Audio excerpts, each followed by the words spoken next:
ان الذین کفروا، یہ کفار قطعیہ جو دلائل اور براہین سے واضح ہو، دنیا کے اندر جن کو کفار کہا جاتا ہے یہ قطعی کفار ہے، جس کو حدیث کے الفاظ میں کفر بواح کہتے ہیں۔ واضح کفر بواح باہ یبو ظہر ہے۔ اور دوسرا کفر ہے کفر تحقیقی،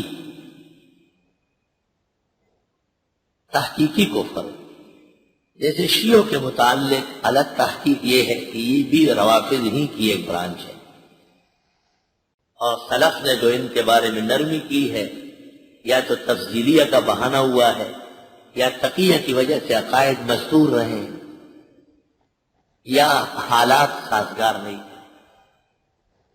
سچ یہ ہے کہ شیعی اور رافضی میں زیادہ فاصلہ نہیں ہے۔ الشیعہ ہم الرافضہ والرافضہ ہم الشیعہ، یہ تحقیق ہے، جن کو ہے وہ کرے، جن کو نہیں ہے وہ توقف کرے۔ اور غلاة بریلیہ، غلاة غیر مقلد، ہم بدعتی اس کو کہتے ہیں جس کے تین عقیدے ہیں۔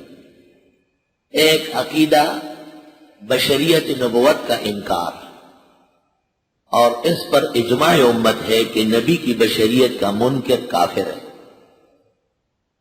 دوسرا جو انبیاء اور اولیاء کو عالم الغیب کہے، عالم الغیب، یہ کہنا کہ بہت غیب دیا گیا، یہ کہ بہت بڑا علم عطا، یہ نہیں ہے۔ من قال ان النبی یعلم الغیب او الولی یعلم الغیب، یہ عالم الغیب، یہ اصطلاح خاص ہے باللہ، یہ نبی اور ولی کے لیے نہیں ہے۔ فقیہ الہند اور محدث الہند مولانا رشید احمد گنگوہی فتاوی رشیدیہ میں کہتے ہیں ایسا شخص بھی کافر ہے، اسلام سے خارج۔ تیسرا یہ جو یہ کہے کہ اللہ تعالی کے علاوہ کوئی زندہ یا مردہ، درگاہ والا یا قبر والا، مرنے کے بعد، دنیا سے جانے کے بعد زندوں کے حالات جانتے ہیں، ان کی مشکل حل کرتے ہیں، ان کے پاس پہنچتے ہیں، یہ بھی 1400 سال اسلامی تاریخ کی تکذیب ہے، کتاب اور سنت و نصوص سے انحراف ہے۔ خداوند تعالیٰ کی کتاب اور پیغمبروں کی زندگی میں حاجت روا، مشکل کشا صرف الہ ہے، اللہ رب العالمین، کسی نبی اور ولی کو یہ مقام نہیں دیا گیا ہے۔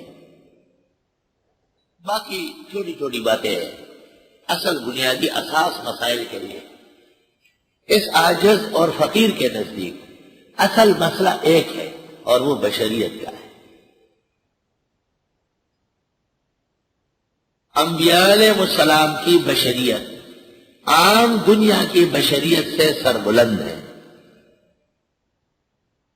محمد البشر لیس کالبشری یاقوت حجر لیس کالحجری، یاقوت بھی ایک پتھر ہے لیکن اور پتھروں سے قیمتی ہے۔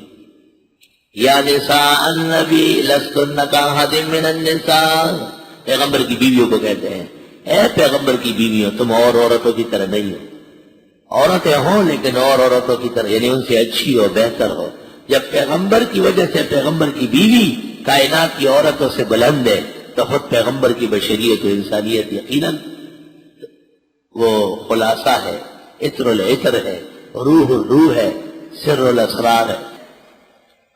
اللہ اکبر۔